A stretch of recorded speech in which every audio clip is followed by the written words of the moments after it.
A very common issue that people are faced with is trying to keep the dog out of certain areas in the house. Here's Stanley. He's a great Wheaten Terrier. However, he loves nothing more than to get under people's feet in the kitchen, especially when you're trying to make the dinner. Here I'm going to demonstrate to you a very simple way of showing your dog exactly where it is and where it isn't allowed. To Stanley's owners, it seems like either he doesn't know exactly where he's allowed or he doesn't care. I'd suggest it actually is a little bit of both. So if this is the line where you don't want the dog to go into the kitchen, the dog can't really see exactly where it is. We have it in our own minds as to where we think it is. But to make it really clear to the dog, all we're going to do is put down some sticky tape. It's crucial that there's a very obvious line for your dog, such as a change in the floor surface from wood to carpet. If there isn't, you need to make a clear dividing line using tape. Don't worry, it doesn't have to be forever. All we're going to do is kind of encourage him to come in.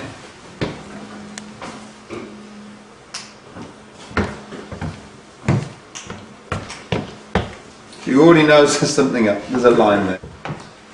So look at that. We haven't even trained him. That line has just gone down. He knows. Good boy, Stan. Outside, out the kitchen. Good boy. Good boy. Here I'm demonstrating how clear the message is to Stanley. I'm dropping some food on the floor and he still doesn't come in. So we haven't really, you've been training him a little bit to keep him out of the kitchen, but you can see the power of that white line. He almost has instantaneously realised that is the line. It's now very clear. I don't know how you'll feel. Out the kitchen, out the kitchen. Good boy, good boy. Okay, so out of the kitchen when he backs off, praise him. When he's out the kitchen, we praise him. Now what we don't want to do is get him to think that every time he comes in here, if we chase him out, he gets a treat.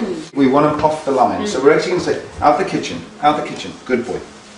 We don't want him in the kitchen at all. And he's not allowed to touch that line with his foot. Because what dogs love to do is just edge further and further and further into the kitchen. That has said to him, you don't even stand on the line. Okay. And he's saying, look, oh.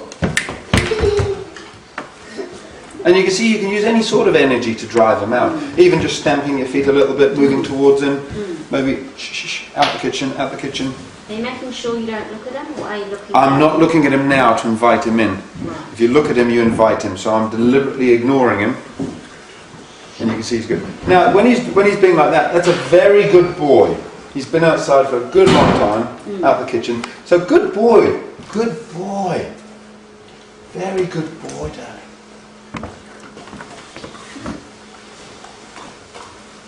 A little bit further. Using this calm, consistent method, it'll take only a little time before your dog, like Stanley, will get the message and understand which side of the line that he's allowed on.